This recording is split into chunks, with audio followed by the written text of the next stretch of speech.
Meus queridos irmãos, minhas queridas irmãs, uma alegria acolher você no nosso programa Testemunho de Fé. É o Padre Paulo Ricardo e quero iniciar com você, mais uma vez, a nossa reflexão a respeito do Evangelho deste domingo, que será o 28º domingo do tempo comum. Trata-se do Evangelho de São Marcos, no capítulo 10, versículos de 17 a 30. Este evangelho é o evangelho, o famoso evangelho do jovem rico. Não é? Não vou entrar aqui na polêmica dos estudiosos se aqui no relato de São Marcos trata-se realmente de um jovem. Eu vou chamar de jovem porque é o que nós estamos acostumados por causa dos outros evangelistas. Marcos não deixa muito claro qual é a idade dessa pessoa, embora quando ele responde lá, mestre, tudo isso eu tenho observado desde a minha juventude, algumas pessoas suspeitam que talvez não sejam tão jovem assim, não é? Mas tudo bem, deixemos isso para lá. Isso não é importante. O importante é o seguinte, o que é que este episódio realmente quer nos ensinar? Não é? Qual é a essência disto? Veja, se nós olharmos uns versículos antes desse evangelho, Jesus estava falando que para a gente entrar no reino de Deus, nós precisaríamos ser como crianças. E Jesus então foi e partiu, saiu dali, né? Jesus saiu a caminhar. É assim que começa o nosso evangelho. Jesus diz, ó, vocês têm que ser como crianças e depois deu no pé. Tchau, fui. E essa pessoa, esse jovem, vem correndo atrás de Jesus como quem não entendeu. Não, pera lá, eu tenho que ser como criança, mas não está claro para mim, isso aí é uma metáfora. O Senhor me explica direitinho o que é ser como criança. Onde é que está esse coração de criança? Então se nós pegarmos este contexto que está aqui no Evangelho de Marcos, aqui nós temos uma chave de leitura interessante que abre o horizonte deste Evangelho. Que é algo a mais do que simplesmente uma polêmica para saber quem vai ser salvo, quem não vai ser salvo, quantos é que vão ser salvos, etc, etc. Por quê? Porque Jesus, no final das contas, depois que ele dialoga com aquele suposto jovem, e o jovem vai embora entristecido, as pessoas ficam horrorizadas e dizem, meu Deus, como é que, então quem vai se salvar? E Jesus confirma essa espécie de estupor deles, dizendo assim, de fato, é difícil entrar no reino dos céus. Agora vejam que tudo isso contradiz a lógica da nossa sociedade atual. Por quê? Porque para a nossa sociedade, não é? Ser salvo é outra coisa. Ser salvo é uma coisa muito óbvia. Todo mundo vai ser salvo. Só se você fizer um pecado muito grave, se você for uma pessoa muito cruel, um Hitler, né? Aí sim, aí tudo bem. A gente pode até pensar, se você for Hitler, pode até pensar que possa ir para o inferno. Mesmo assim, vai que Hitler se arrependeu na hora que ele foi cometer suicídio, né? E todo mundo fica assim, tranquilo e feliz, achando que está tudo muito fácil. Só que isso não se coaduna, isso não combina, isso não harmoniza com Jesus como ele é apresentado pelos evangelhos e como ele é apresentado pela tradição da igreja de 2000 anos. Se nós formos olhar para a tradição da igreja de 2000 anos, os santos, as pessoas santas, sempre se preocuparam com a própria salvação e com a salvação dos outros e faziam esforços enormes para salvar os outros e para levar os outros à salvação. Então, se é assim, eu acho que é mais fácil a nossa geração presunçosa estar errada do que, né, 20 séculos de santos e os evangelhos. Ou seja, esses teólogos modernos que fazem um Deus tão bonachão, tranquilo, que tá todo mundo salvo, etc, etc. Esses teólogos modernos, me desculpem, eu prefiro ficar com os evangelhos e com 20 séculos de santos do que ir com os senhores. Se os senhores querem arriscar por esse caminho da presunção, boa viagem. Mas eu acho que não é assim que está no evangelho. E eu acho que não é assim que os santos viram as coisas. Então, como é que a gente faz para ser como criança? Primeira coisa, os mandamentos. Aqui, Jesus, quando ele foi perguntado a respeito dos mandamentos, ele resumiu os mandamentos em 2 mandamentos. Não é? Amarás o Senhor teu Deus de toda a tua oração, toda a tua alma, todo o teu entendimento. Esse é o maior, primeiro e maior de todos os mandamentos. E depois, amar o próximo como a si mesmo. Ao falar desses 2 mandamentos, Jesus estava ali resumindo os 10 mandamentos, o decálogo, né? E resumindo em 2 mandamentos as 2 tábuas da lei. Porque vocês sabem que tradicionalmente, Moisés, quando desceu do Sinai, ele trouxe 2 tábuas. E nessas 2 tábuas, os mandamentos estavam distribuídos da seguinte maneira.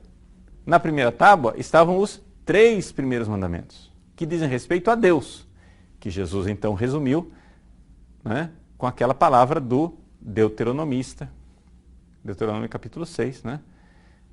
Amarás o Senhor teu Deus de todo o teu coração, toda a tua alma, todo o teu entendimento.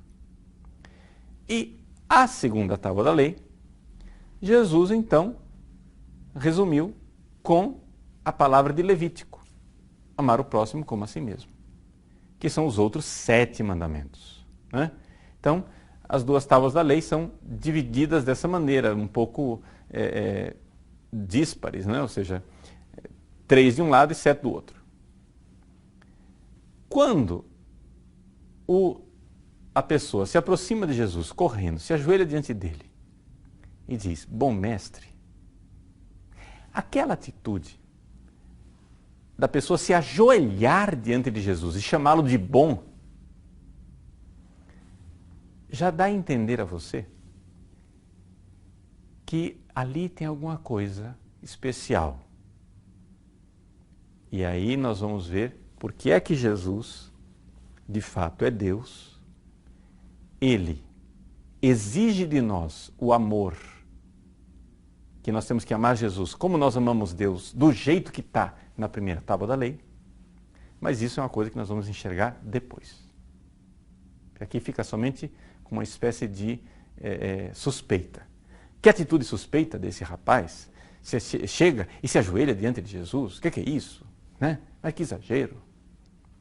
Bom, Jesus então responde para ele, dizendo o que é que ele tem que fazer para entrar no reino dos céus. E Jesus então resume os 7 mandamentos da segunda tábua. Não é? Quais são os 7 mandamentos da segunda tábua? Começa com o mandamento número 4. Mas Jesus deixa o 4 para o fim.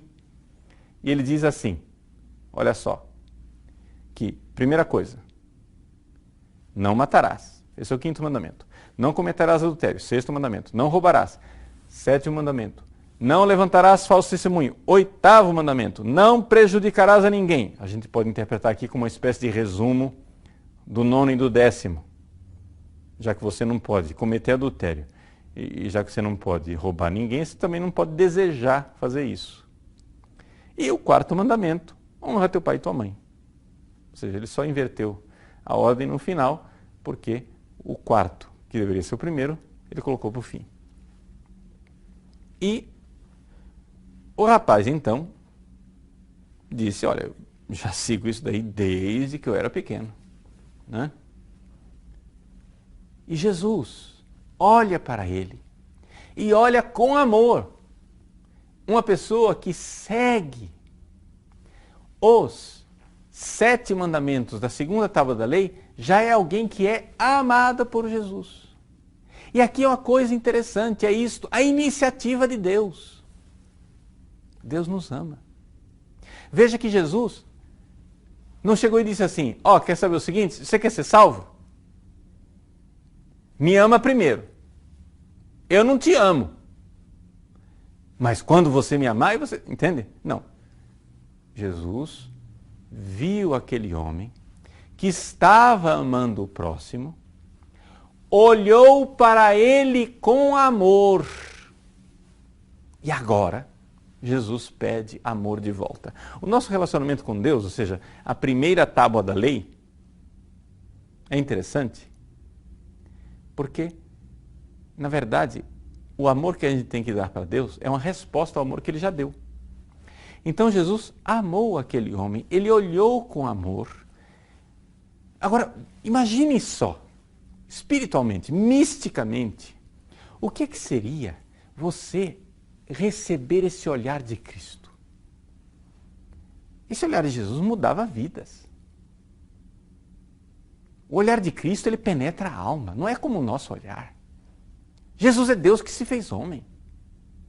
O que é Deus olhar para você e olhar com amor e aprovar você e dizer, puxa vida, cara, que legal.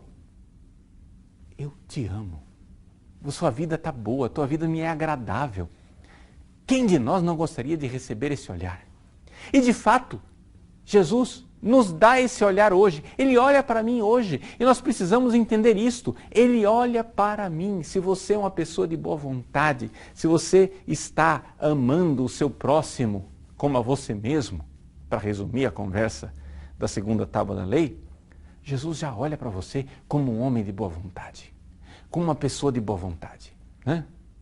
Você é daqueles que os anjos, na noite de Natal, disseram paz na terra aos homens de boa vontade. Essas pessoas para quem Deus olha com agrado. Muito bem. Mas não paramos por aí. Você tem que amar Jesus. Você tem que amar Deus. E veja o que Jesus faz aqui com essa pessoa. Ele exige loucamente para quem não tem fé, né? Num sentido humano, Jesus aqui se apresenta com uma pretensão desmedida. Jesus diz, vai, vende tudo que você tem, dá aos pobres e me siga. Sabe o que é que Jesus está dizendo aqui? Ama-me. Como você deve amar Deus? Na primeira tábua da lei, ou seja, amarás o Senhor teu Deus de todo o teu coração, com toda a tua alma, com todo o teu entendimento. Você vai chegar e dizer assim, padre, então lascou, né? Porque se é para a gente agora ir vender tudo, dar tudo para seguir Jesus, quem é que vai se salvar? Bom, foi exatamente essa a reação dos discípulos. Não é?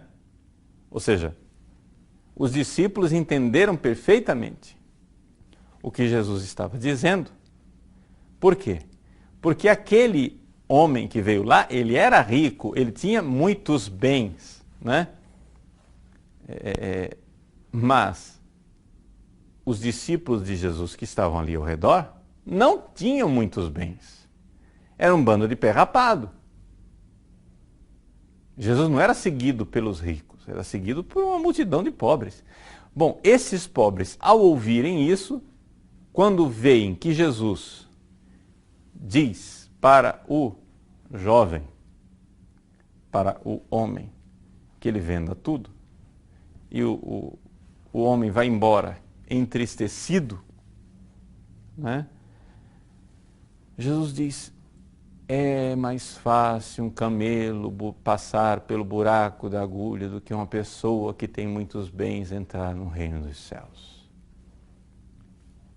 Os discípulos, pé rapados, entendem perfeitamente a história e dizem: Jesus, misericórdia, se é assim, quem vai se salvar?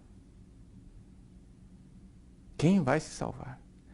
Ou seja, os pobres que estavam ali se sentiram também eles interpelados por este vai e vem de tudo, ou seja, por esse convite de amar Jesus desta forma. E é aqui, meus irmãos, que vem o centro daquilo que a notícia deste evangelho quer chegar até nós hoje. Vejam, o que Jesus nos pede não é somente da gente cumprir a nossa obrigação. Jesus quer mais. Jesus quer que nós generosamente nos desapeguemos deste mundo e comecemos a colocar o nosso coração com Ele. Que a gente ame a Jesus acima de tudo. Se nós não somos capazes de fazer isso hoje, pelo menos sintamo-nos interpelados por Cristo, sintamo-nos convidados por Ele, chamados por Ele para amá-lo de todo o coração, porque este chamado é universal. O Concílio Vaticano II nos diz isso. Né? Houve uma época da igreja em que se achava que a santidade era para poucos. Mas o Vaticano II disse: não, todos os fiéis são chamados por Cristo. Então todos os fiéis, conforme o seu estado de vida, cada um do seu jeito, um é padre, outro é monge, outro é missionário, outro é leigo, outro é casado, o outro, seja qual for a sua situação de vida, todas as pessoas são chamadas a se desapegarem deste mundo e amar Cristo de todo o seu coração. A reação das pessoas, né, é de espanto. Jesus diz: mas é desse jeito mesmo. E aquilo, aqui vem a frase importantíssima, né? Para os homens isso é impossível, mas não para Deus. Para Deus isto é possível. O que é que Jesus está ensinando aqui? Possível por quê? Porque existe uma ação da graça de Deus que nos purifica e que vai nos desapegando deste mundo. Os grandes doutores místicos, santos, todos eles nos ensinam, isso é uma coisa clara desde o início da igreja, que quando você se converte, começa a seguir os mandamentos, começa a amar a Deus, você consegue se purificar, consegue se desapegar desse mundo e amar a Deus até um certo ponto. Chega uma hora que Deus tem que entrar na história e Deus vai ser ativo e você vai ser passivo. Então, você já começou a fazer sua parte, como jovem aqui do Evangelho. Você já começou, né, a seguir os mandamentos. Muito bem.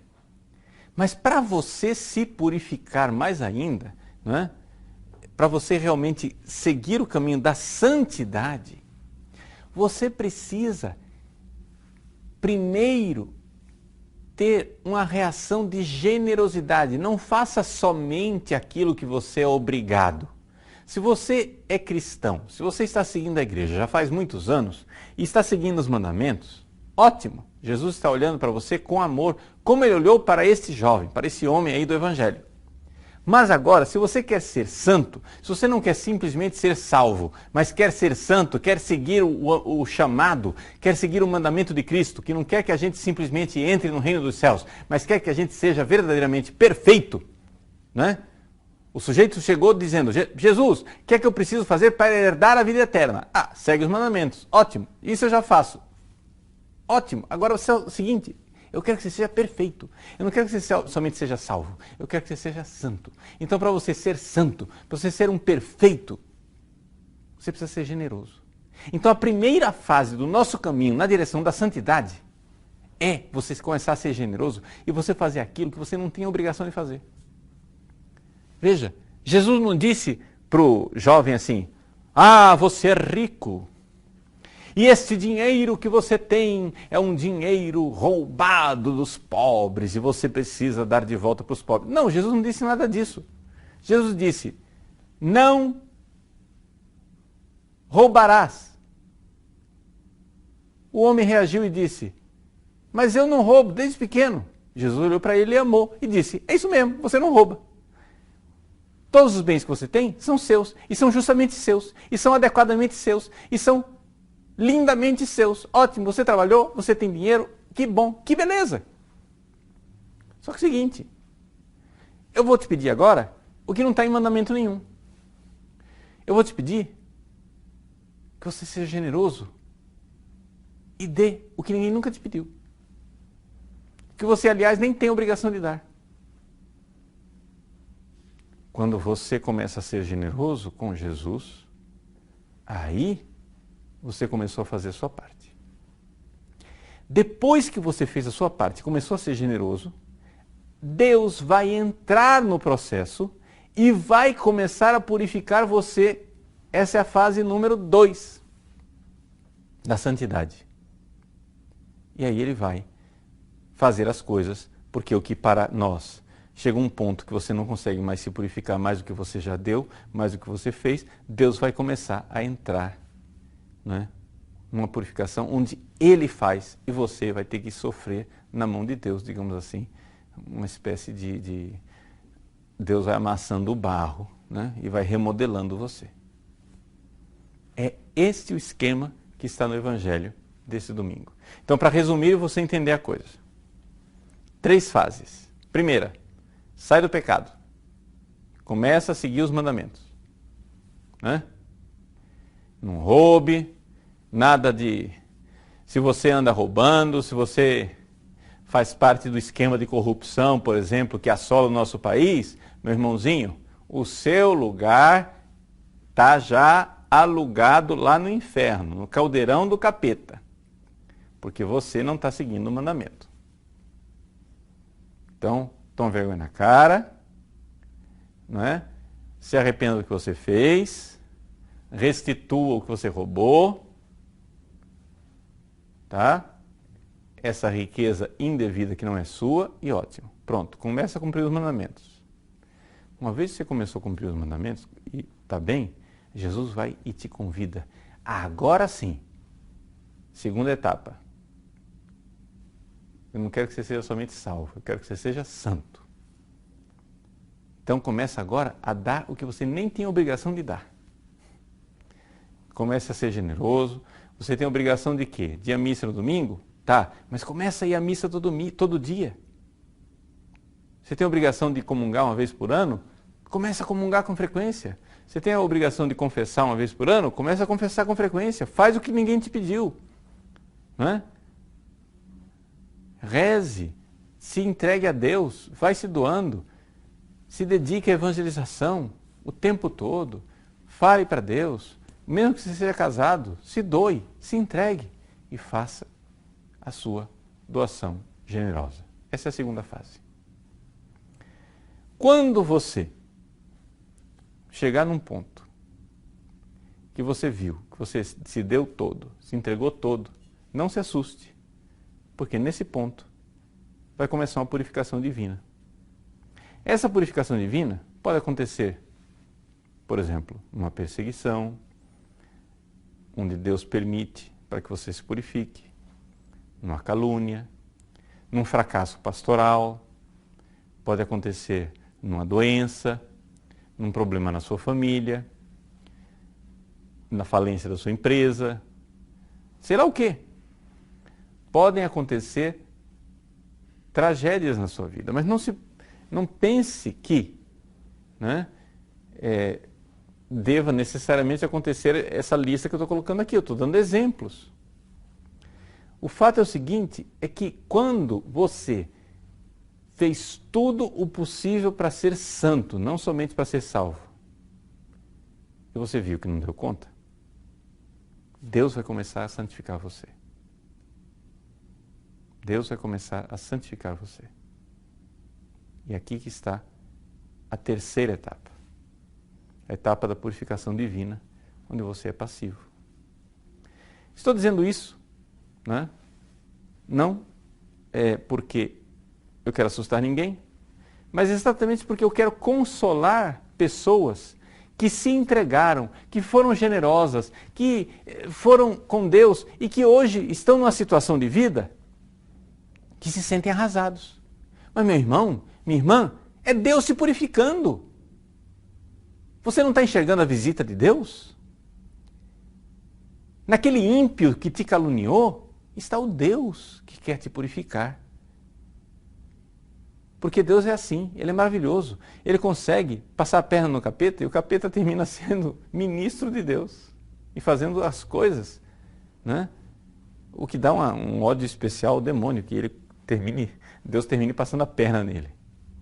Então, vamos ser santos. Essa é a mensagem do Evangelho. E aí, quando você passou por este cadinho da humilhação, você vai começar a notar que o seu coração começa a ser como o coração de uma criança. Ou seja, voltamos aqui ao início do Evangelho, a explicação que Jesus estava querendo dar. Cara, você está querendo ter um coração de criança? Só que você é rico demais. As crianças nascem nuas. Você está querendo ter um coração de criança? Você é muito vaidoso, as crianças não ligam para o próprio nome. Você está querendo ter um coração de criança? Você está muito preocupado com o teu futuro, as crianças não têm preocupação. Você está querendo ter um coração de criança? Você precisa se deixar modelar por Deus, assim como a criança se entrega confiantemente nos braços da sua mãe. Se entregue também a Deus.